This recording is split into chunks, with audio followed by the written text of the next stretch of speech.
பயப்படாதீங்க. 2024க்கு நீங்க ஆல்ரெடி உங்க பிளான்ஸ் எல்லாம் பண்ணிருக்கலாம். ஏன்னா நான் இந்த மிஸ்டேக்ஸ் எல்லாம் பண்ணிட்டு தான் இருந்தேன். எல்லா வருஷமும் இந்த டிசம்பர் மந்த் ஆனா நெக்ஸ்ட் இயர் உருப்பட போறோம்னு சொல்லிட்டு நிறைய பிளான்ஸ் பண்ணிடுவேன். அண்ட் நியூ இயரும் ஸ்டார்ட் ஆயிரும். அந்த வருஷத்துல ஒரு 1 month 2 months ஃபாலோ பண்ணுவேன். அதுக்கப்புறம் அப்படியே கேப் கொடுத்துருவேன். அது ஒரு ஆர்டினரி இயரா மாறிடும். ஸோ இந்த மிஸ்டேக்ஸ் தான் கடந்த ஒரு 2-3 இயர்ஸா போயிட்டு இருந்தது. 2023 மட்டும்தான் நான் மனசார நான் பிளான் பண்ண நிறைய விஷயங்களை செக் பண்ண ஒரு இயரா நான் சொல்லுவேன். சாட்டிஸ்ஃபேக்ஷனோட தான் நான் 2024 ஸ்டார்ட் பண்ணேன். ஸோ இந்த மாதிரி நீங்களும் உங்களோட 2024 கோல்ஸை சாட்டிஸ்ஃபைடா கம்ப்ளீட் பண்றதுக்கு உங்களோட பிளான்ஸ் எல்லாம் நான் சொல்ல போற அப்ஜெக்டிவ்ஸ் அண்ட் கண்டிஷன்ஸ்லாம் செக் பண்ணதான்னு பாத்துக்கோங்க. அப்படி மட்டும் அது பாஸ் ஆயிருச்சுன்னா நீங்க அடுத்த நியூ இயர் வரைக்கும் மறுபடியும் வெயிட் பண்ணுங்கிற அவசியம் இருக்காது. ஏன்னா நீங்க ஃபர்ஸ்ட் டைம் பாக்குறீங்கன்னா எல்லாருக்கும் ஹாய், என் பேரு சாய். நான் life style, fitness and fashion content பண்ணிட்டு இருக்கேன். அண்ட் இந்த வருஷம் உங்க கோல்ஸ் எல்லாம் மிஸ் ஆகாம இருக்கிறதுக்கு ஃபர்ஸ்ட் அண்ட் ஃபார்மோஸ்ட் பாயிண்ட், உங்களோட கோல்ஸ் ரியலிஸ்டிக்கா இருக்கணும். இது should be, must be, good பின்னு சொல்லிட்டு எல்லா கண்டிஷன்லயும் இது ரியலிஸ்டிக்கா கண்டிப்பா இருந்தாகணும். நம்ம எல்லாரும் நியூ இயருக்குன்னு பிளான் பண்ணும் போது அதான் 1 year இருக்குல்ல, நம்மளால என்ன வேணா பண்ண முடியும்னு சொல்லிட்டு ஏகப்பட்ட கோல்ஸ் அண்ட் ரெசல்யூஷன் செட் பண்ணிடுவோம். அதுல 50 lakhs to 1 crore சம்பாதிக்கணும், ஒரு புது பிசினஸ் ஸ்டார்ட் பண்ணணும், நிறைய ஸ்கில்ஸ் கத்துக்கணும், லாம்பர்கினி கார் வாங்கணும், ஈசிஆர்ல பிளாட் வாங்கணும், அட்லீஸ்ட் 4 இன்டர்நேஷனல் ட்ரிப்ஸ் அது போயிடணும் அப்படின்னு சொல்லிட்டு ஏகப்பட்ட பிளான்ஸ் பக்கெட் லிஸ்டா அந்த இயருக்கு பிளான் பண்ணுவோம். நீங்க ஆசைப்படுறதும் கேட்கறதும் தப்பு கிடையாது. பட் இதெல்லாம் பிளான் பண்ணி உங்களால 1-2 பண்ண முடியாம போனா பரவாயில்ல. அட்லீஸ்ட் ஒரு 70% கம்ப்ளீட் பண்ணிட்டு ஒரு சாட்டிஸ்ஃபேக்ஷன் கிடைக்கும். ஆனா அதுவே உங்களால 1 கூட பண்ண முடியாம போச்சுன்னா அந்த இயரை நீங்க வேஸ்ட் பண்ண மாதிரியும் ஒரு டிவஸ்டேட்டட் ஃபீலுக்கு போயிருவீங்க. அதை நீங்க அவாய்ட் பண்ணவும் டிசப்பாயின்மெண்ட் ஆகாம இருக்கிறதுக்கு ரியலிஸ்டிக்கான கோல்ஸை நீங்க செட் பண்ணணும். ஃபார் எக்ஸாம்பிள், நீங்க இந்த இயர் கோல்ல உங்களோட பாடி டிரான்ஸ்ஃபர்மேஷன் பண்ணணும்னு பிளான் பண்றீங்க. அது ரொம்ப பிளைண்டா எப்படியா 6 packs 8 packs அளவுக்கு கொண்டு வந்துடணும்னு பிளான் பண்றீங்க. அது நீங்க பிளான் பண்றது தப்பு கிடையாது. பட் அதுல ஒரு அக்யூரசி இருக்கணும். அண்ட் அந்த அக்யூரசி 3 லெவல்ஸ்ல வரும். Planning, process, progress. பிளானிங்ல உங்களோட கரண்ட் வெயிட் எவ்வளோ அண்ட் நீங்க எவ்வளவு வெயிட் குறைச்சா உங்களுக்கு 6 packs தெரியும் நீங்க தெரிஞ்சுக்கணும். அண்ட் ப்ராசஸ்க்கு நீங்க இந்த டெய்லி டேட்டாஸை நீங்க கரெக்டா கலெக்ட் பண்ணிக்கணும். அண்ட் தேர்ட் திங் ப்ராக்ரஸ், நீங்க டே 1 இருந்ததுக்கும் டே 30th இருக்கிறதுக்கும் எவ்வளவு டிஃபரன்ஸ் நீங்க ஃபீல் பண்றீங்க அண்ட் அதுக்கு நீங்க உங்களே அப்ரிஷியேட் பண்ணிக்கணும். அந்த அப்ரிஷியேஷன் உங்களோட நெக்ஸ்ட் அப்கமிங் டேஸ்க்கு உங்களோட ப்ராக்ரஷனை கொடுக்கும்.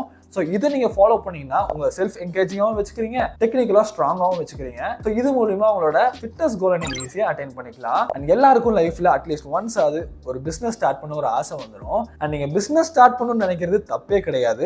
அந்த பிசினஸ் ஸ்டார்ட் பண்றத நம்ம ரொம்ப மொட்டையா பிளான் பண்ணிடுவோம். பட் அதை அப்படி பண்றது தப்பு. ஃபர்ஸ்ட் ஒரு பிசினஸ் பிளான், அதோட ஃபீசிபிலிட்டி என்ன, நம்மளோட டார்கெட் ஆடியன்ஸ் யாரு, நம்ம ப்ரொவைட் பண்ண போற சர்வீஸோ இல்ல ப்ராடக்ட்டோ எதுக்கு சொல்யூஷன்ஸ் ப்ரொவைட் பண்ணோம், எவ்வளவு இன்வெஸ்ட்மெண்ட், எவ்வளவு ஸ்கில் வேணும், மார்க்கெட் இதோட டிமாண்ட் என்ன, அண்ட் அதை கத்துக்க எவ்வளவு மந்த்ஸ் ஆகும், போஸ்ட் ப்ரொடக்ஷன் எக்ஸ்பென்சஸ் எவ்வளவு ஆகும் அப்படின்னு இவ்வளவு விஷயங்களை நம்ம டீட்டெயிலா தெரிஞ்சுக்கணும். அப்படி தெரிஞ்சுக்காம நம்ம ஒரு விஷயத்தை ஸ்டார்ட் பண்ணோம்னா அது ஃபெயிலியர்ல தான் முடியும். எந்த ஒரு விஷயம் பண்ணாலும் பிளான் பண்ணி பண்ணணும். ஸோ அது எல்லா இடத்துக்கும் சூட் ஆகும். இதெல்லாம் யோசிச்சீங்கன்னா இதெல்லாம் 1 yearல பண்ணக்கூடிய விஷயமா சாத்தியமானு யோசிச்சீங்கன்னா நீங்க 1 yearல இது நீங்க எல்லாம் அட்டைன் பண்ணி கத்துக்க முடியுமா என்னன்னு எனக்கு தெரியாது. பட் நீங்க பிளான் பண்ண விஷயத்துல ஒரு 60% ஃபார்வர்ட் மூவ் பண்ணிருக்கீங்க.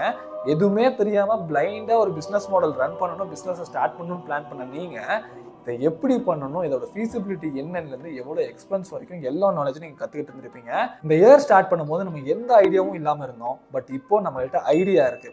நெக்ஸ்ட் இம்ப்ளிமெண்டேஷன் மட்டும்தான் அப்படின்னு சொல்லிட்டு நீங்க நெக்ஸ்ட் ஸ்டெப் ஃபோக்கஸ் பண்ணா ஈஸியா இருக்கும். இப்போ நம்மளுக்கு இவ்வளோ தெரிஞ்சிருக்கேன்னு சொல்லிட்டு ஒரு சாட்டிஸ்ஃபேக்ஷனோட நெக்ஸ்ட் ஸ்டெப் இம்ப்ளிமெண்ட் பண்ணலாங்கிற ஒரு தைரியமும் வரும். நெக்ஸ்ட் பாயிண்ட், நம்மள நிறைய பேர் மோஸ்டா எல்லாருமே ஒரு சில பேட் ஹேபிட்ஸை நியூ இயர்ல இருந்து கம்ப்ளீட்டா குவிட் பண்ணிட்டு ஒரு நியூ பர்சனா மாறணும்னு நினைச்சுக்கிட்டு இருப்போம். அண்ட் இதுல நம்ம எல்லாரும் பண்ணக்கூடிய ஒரு காமன் மிஸ்டேக் என்னன்னா, இந்த மாதிரி ஒரு ரெசல்யூஷனையும் இந்த மாதிரி ஒரு ஸ்ட்ரிக்டான கண்டிஷனையும் நம்மளுக்கே போட்டுக்கிட்டு ஒரு 2 weeksல இருந்து 4 weeks வரைக்கும் அதை கம்ப்ளீட்டா ஸ்ட்ரிக்டா ஃபாலோ பண்ணுவோம். அண்ட் ஃபாலோ பண்ணும்போது ரொம்ப பெருமையாகவும் ஃபீல் பண்ணுவோம். அப்புறம் ஏன் அதை கிவ் அப் பண்ணிடுறோம்? Don't feel bad. இதை நம்ம எல்லாருமே பண்ணக்கூடிய ஒரு விஷயம் தான். இதை நான் ஓவர் கம் பண்ண நிறைய ட்ரிக்கியான விஷயங்கள்லாம் ட்ரை பண்ணி ஓவர் கம் பண்ணேன். அண்ட் அதை உங்கள்கிட்டயும் ஷேர் பண்றேன். உங்களுக்கு எய்தர் வேஸ்ல இது யூஸ்ஃபுல்லா இருந்தா கமெண்ட் பண்ணுங்க. நம்ம அந்த பிளான் அண்ட் ரெசல்யூஷன் எடுக்கிற வரைக்குமே அந்த விஷயத்தை நம்ம பண்ணிட்டு தான் இருந்திருப்போம், ஃபாலோ பண்ணிட்டு தான் இருந்திருப்போம். டக்குன்னு ஒரு முட்டுக்கட்டை போட்டு இனிமேல் அதை நான் பண்ணவே மாட்டேன் அப்படின்னு நம்ம மைண்டுக்கு நம்மளே ஒரு கண்டிஷனை செக் பண்ண போறோம். Just because new year new மீங்கிறதுக்காக. அப்படியே நீங்க பிளான் பண்ணதை ஃபாலோ பண்றது ஒரு கண்டிஷனல் பேசிஸ்ல தான் ஃபாலோ பண்ண போறீங்க, ஹார்ட் ஃபெல்ட்டா கிடையாது. ஸோ உங்களுக்கு அதை பத்தின தாட்ஸ் அண்ட் கிரேவிங்ஸ் அடிக்கடி வரும். நீங்களே உங்களுக்குள்ள ஃபைட் பண்ணிக்கிற மாதிரி ஆகும். கொஞ்சம் கொஞ்சமா அதோட வால்யூம் அண்ட் ஃப்ரீக்வன்சியை கம்மி பண்ண ஸ்டார்ட் பண்ணுங்க. என்ன ப்ரோ, நான் கம்ப்ளீட்டா கிவ் அப் பண்ணிடலாம்னு நினைச்சேனே, நீங்க என்ன கொஞ்சம் கொஞ்சமா அப்பயும் யூஸ் பண்ண சொல்றீங்கன்னு நினைச்சீங்கன்னா அந்த விஷயத்தை கிவ் அப் பண்ணணும் பிளான் பண்ணி 1 month ஃபாலோ பண்ணா போதும்னு நினைக்கிறீங்களா? இல்ல இந்த ஹேபிட்ஸ் அண்ட் அடிக்ஷனை கம்ப்ளீட்டா கிவ் அப் பண்ணி இந்த இயர் முடியறதுக்குள்ளேயாவது நான் கிவ் அப் பண்ணிடணும்னு நினைக்கிறீங்களா? செகண்ட் ஆப்ஷன் தானே. இப்படி நீங்க கொஞ்சம் கொஞ்சமா அதை மறுபடியும் பண்றது மூலியமா அதை நீங்க ரெண்டு பெர்ஸ்பெக்டிவ்ல பார்க்க ஆரம்பிப்பீங்க. ஒரு பெர்ஸ்பெக்டிவ் இது வேணும்னு கிரேவ் பண்ற ஒண்ணு, இன்னொன்னு இது கம்ப்ளீட்டா கிவ் அப் பண்ணி நீ ஒரு நியூ பர்சனா மாற உனக்கு நிறைய பொட்டன்ஷியல் இருக்குன்னு சொல்ற இன்னொரு பெர்ஸ்பெக்டிவ். அண்ட் இந்த ரெண்டு பெர்ஸ்பெக்டிவ் தான் உங்களுக்கு ஹெல்ப் பண்ண போகுது. நீங்க ஒவ்வொரு வாட்டியும் அந்த விஷயத்தை திரும்ப திரும்ப பண்ணும்போது இது ரெண்டு அடிக்கடி டிஷ்யூம் பண்ணிக்கும். அண்ட் ஒரு பாயிண்ட்ல அதோட சேச்சுரேஷன் பாயிண்ட்டை ரீச் பண்ணிடும். அண்ட் அந்த பாயிண்ட்ல இதை நீங்க கம்ப்ளீட்டா கிவ் அப் பண்ணி இனிமேல் எனக்கு இது வேணவே வேணாம்னு சொல்லிட்டு முடிவு பண்ணக்கூடிய ஒரு ஸ்ட்ராங்கான டிசிஷனை நீங்க எடுத்துக்கலாம். Hope you guys found this video useful, and இந்த மாதிரி useful contents உங்களை தேடி வர ஃபாலோ பண்ணிக்கோங்க. See you guys in the next video. Until then, Sai here.